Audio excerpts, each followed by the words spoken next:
Hello, this is Gaurav Lat, your big bull coach.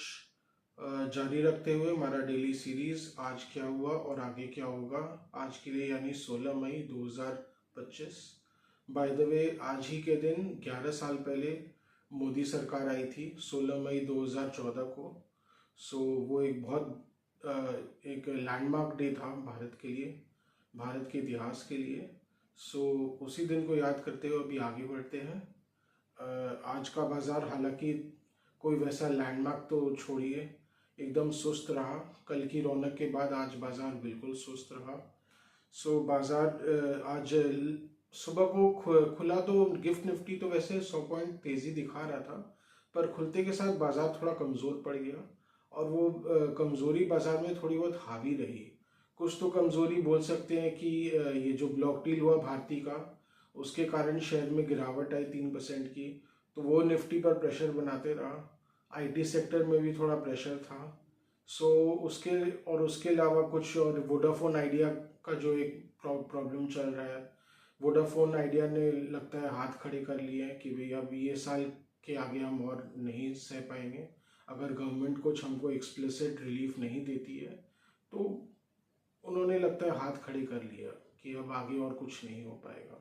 सो कहीं ना कहीं ये सब चीज़ें बाजार में हावी रही, उसी के कारण सुस्ती हावी रही। आज रौनक हालांकि मिड कैप्स और स्मॉल कैप्स में ज़्यादा थी। सो उसी के बीच निफ्टी 42 पॉइंट्स नीचे गिरकर बंद हुआ। हालांकि 25,000 के ऊपर बंद हुआ, कुछ देर 25,000 के नीचे ही था। और निफ्टी बैंक तो बिल्कुल एकदम फ्लैट बंद हुआ 55,355 पर। सो आज मार्केट अभी वही wait and watch, come and go वाली रणनीति में चल रहा है। एफ कोई दिन लेते हैं, कोई दिन चुपचाप बैठ जाते हैं। हालांकि आज उनके अच्छे खासे बाइंग फिगर्स आए हैं, पर वो 8,800 के जो 800 करोड़ के जो बाइंग फिगर्स है, दे ऑल मेनली इंक्लूड जो भारती की परचेज है, करीब 85,000 करोड़ 8500 करोड़ का जो डील हुआ है, भारती का ब्लॉक डील, जिसमें ज़्यादातर स्टेक जीक्यूजी पार्टनर्स ने लिया है। So it contains that.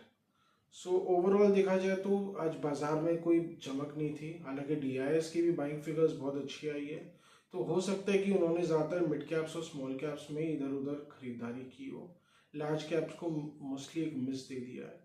But overall बाजार का जो अंडरटोन है वो वेरी मच बुलिश है। चिंता की वैसे कोई बात नहीं है इन्वेस्टर पॉइंट ऑफ व्यू से।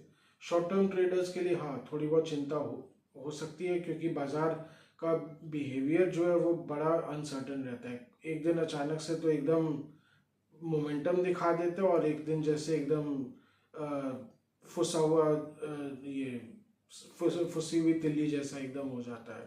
सो ये अभी चलता रहेगा, आँख में चौली का खेल चलता रहेगा। अभी तेज़ी वैसी ही रहेगी। हालांकि जियोपॉलिटिकल प्रॉब्लम्स तो बाजार पर हावी रहेंगे इस तरह कि वो जब कुछ उमड़ेंगे तब उनका असर बाजार में देखने को मिलेगा। खास करके अभी जो इंडो पाक टेंशंस है, वो अगर फिर से फ्लेयर अप करते हैं तो बाजार को उसको डिस्काउंट करना ही होगा। बाजार के कारण वो हावी रह सकते हैं, तो उसके कारण हो सकते हैं लेवाली बंद हो जाएगी, बाजार का मूड थोड़ा खराब हो जाएगा। पर ठीक है, म्यूचुअल फंड्स तो है ही नीचे सपोर्ट देने के लिए, डीआई बाइंग है ही, तो वैसे ज़्यादा कोई चिंता वाली बात नहीं है। बस यही प्रॉब्लम होता है कि उसके कारण अपसाइड थोड़ी लिमिटेड हो जाती है। सो अभी अगर स्टॉक्स की बात करें, स्टॉक्स अंडर वॉच में अभी वोडाफोन है ऑफकोर्स। वोडाफोन शेयर में 7 रुपये पर चल रहा है, पर जिस तरह कंपनी लॉस पे लॉस करती ही चली जा रही है। हालांकि कंपनी ऑपरेटिंग प्रॉफिट तो करती है, पर that operating profit is not enough to cover the interest expense also. माने ब्याज चुकाने के लिए भी कंपनी को नेट नेट कर्जा ही लेना पड़ जाता है। सरकार के जो स्पेक्ट्रम ड्यूज तो खैर चुकाने की बहुत दूर की बात है, उसकी कैपेसिटी तो कंपनी के पास है ही नहीं। सो वो एक प्रॉब्लम है, वो कंपनी वायबल रहेगी कि नहीं, ये प्रश्न चिन्ह है। सो उसके अलावा इंडसइंड बैंक में फिर से प्रॉब्लम्स आ गए हैं। 500 करोड़ के घपले की फिर से न्यूज़ आई है। घपले आप जिसको बोलेंगे कि बैड लोन्स को हाइड किया गया था उनके माइक्रो फाइनेंस बिजनेस में। it could be that much of the bad loans have come from which the microfinance business they inherited from SKS Microfinance. Covid के पहले की बात है, आई थिंक फाइनेंशियल ईयर 18-19 की बात है, जब एसकेएस माइक्रो फाइनेंस को उन्होंने खरीदा था। सो उससे उन्होंने काफ़ी सारे हो सकते हैं बैड लोन्स इनहेरिट किए हों जो बुक्स में हिडन रहे, वो अब धीरे धीरे निकल के सामने आ रहे हैं। पर उसके कारण देखिए इन्वेस्टर कॉन्फिडेंस तो हिलता ही है, बिकॉज बैंक्स चलते हैं ट्रस्ट पर। ट्रस्ट अगर डिपॉजिट का खराब हो जाए तो बैंक वैसे ही ख़त्म है, और अगर इक्विटी शेयर होल्डर का जो ट्रस्ट है वो कम हो जाए तो फिर बैंक के लिए फंड रेज करना बहुत मुश्किल है, तो उसको आगे चल के एक्सपैंड करना बड़ा मुश्किल हो जाएगा, क्योंकि बैंकिंग सेक्टर एक्सपैंड तभी करते हैं जब उसको टाइमली इक्विटी भी मिल पाती है, चाहे वो रॉ इक्विटी फॉर्म में हो, इक्विटी एंड रिजर्व्स, या एडिशनल टायर 1 बॉन्ड्स। सो तभी बैंकिंग एक्सपेंशन हो पाता है। अगर वो टाइमली फंड्स नहीं मिल पाते हैं, अच्छे वैल्यूएशंस पर नहीं मिलते हैं, तो बाजार तो फिर ऐसे बैंकिंग स्टॉक्स के लिए एक्सपैंड करना बहुत मुश्किल है, वैल्यू क्रिएट करना बहुत मुश्किल है। सो अगर ऐसे ही चलते रहेगा तो इंडसइंड बैंक वाला स्टॉक अपने बुक वैल्यू के नीचे ही ट्रेड करता रहेगा, और धीरे धीरे फिर ये कभी इन्वेस्टर वैल्यू क्रिएशन नहीं कर पाएगा। सो ये कंसर्न रहेगा इंडसइंड बैंक की तरफ से। तो ऐसे में एक और चीज़ क्या होगी कि जब भी कोई अच्छी तेज़ी आएगी इंडसइंड बैंक में, तो नीचे जो इन्वेस्टर्स जो ले रखे हैं सपोज 600 के भाव में, 700 के भाव में, वो तुरंत नफाखोरी करके निकल जाने की कोशिश करेंगे, और उसके कारण वही जो अपसाइड है वो कैप्ट रहेगा, वो ज़्यादा हो नहीं पाएगा। और फिर धीरे धीरे जिसको बोलते हैं ना, एक लॉन्ग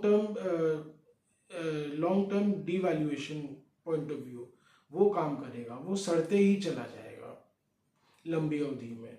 सो ये कंसर्न है इंडसइंड बैंक की तरफ से। येस बैंक में हालांकि अभी रौनक है, येस बैंक में काफ़ी प्रॉमिसिंग फ्यूचर लग रहा है।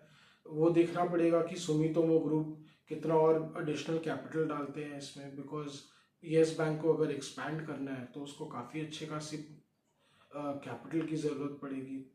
तो बैंकिंग शेयर्स में, बैंकिंग सेक्टर में अभी कुछ ना कुछ चलते रहेगा, वो एक इंटरेस्टिंग सेक्टर है टू वॉच आउट फॉर।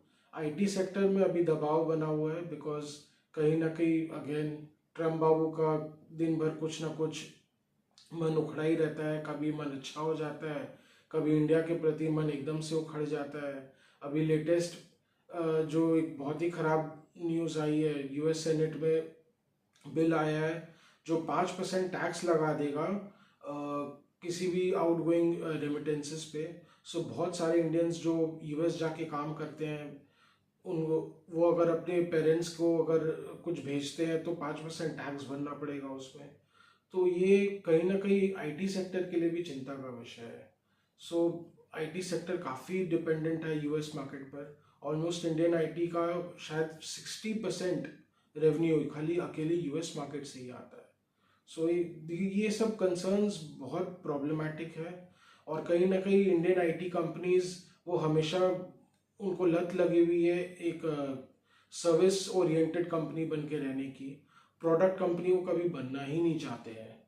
वो कहीं ना कहीं उसके लिए वो एक सेपरेट टॉपिक है, वो क्यों प्रोडक्ट कंपनीज नहीं बनना चाहते, क्यों एक प्योरली सर्विस ओरिएंटेड कंपनीज ही बन के रहना चाहते हैं। सो बट कहीं ना कहीं ऐसे में HCL tech one of the exceptions है जो कुछ कोशिश दिखा रहा है to break that chain, to become a product company.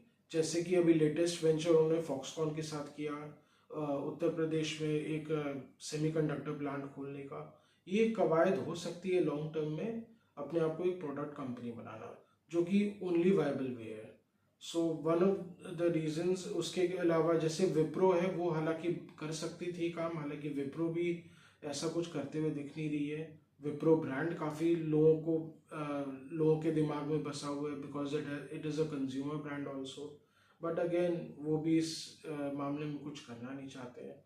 और TCS और इन्फोसिस ने तो कभी ऐसी मंशा दिखाई नहीं।